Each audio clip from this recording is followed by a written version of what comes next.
Дананг, Виетнам, вечеря. Това вече ми е любимо на мен. Да, сега ще ви покажем какви неща вечеряме, много са интересни. Сега ще ви покажа и какво си поръчахме за хапване.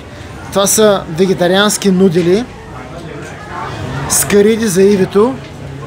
Това са традиционни палачинки с оризова хартия.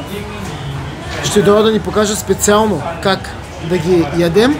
А тази супа, как се казва, Иве? Оризова супа с морски дарове. Оризова супа с морски дарове. Сега ни обясняват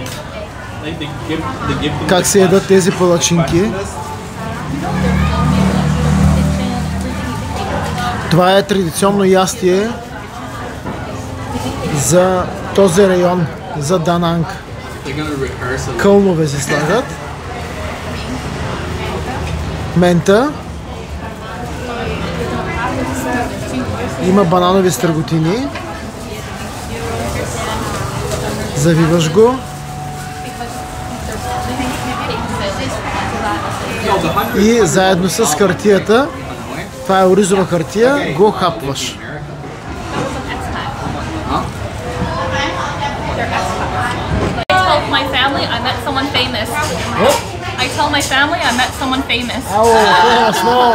Запознахме се с ето тези двама сладури, които изглеждат азиатци, обаче са от Канада. You are from Canada? Yeah, I'm Chinaman too. Chinaman. Да, той е Chinaman too, но е канадец, говори перфектен английски. Взимам си от палачинката, която се щупи на две. Тук има едни гъбки отгоре.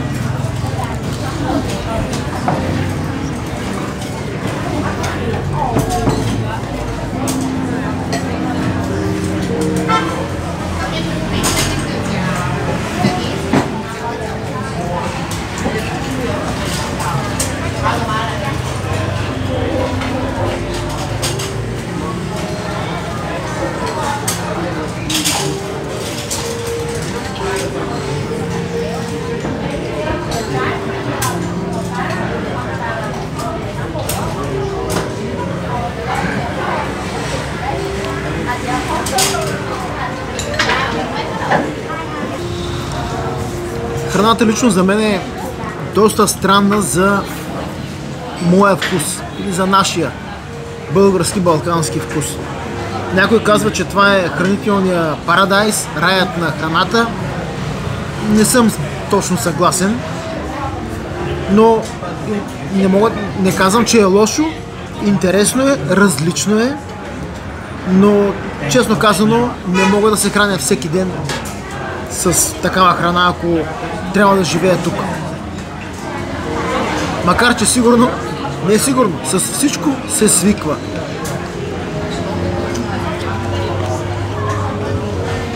Правя се още едно ролце, което ми хареса.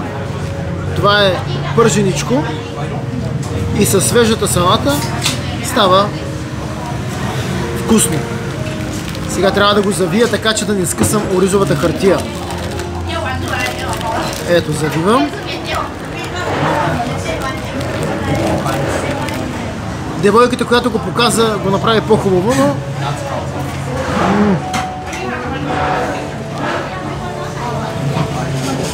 Сосче.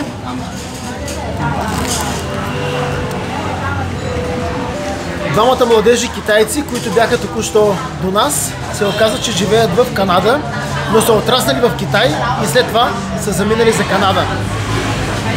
Ние хапнахме вкусно, поговорихме си с тях, беше много интересно. Сега ви казвам довиждане от тази вечеря. Гледайте всички останали видеоклипове, които споделяме. Усмивки и до скоро!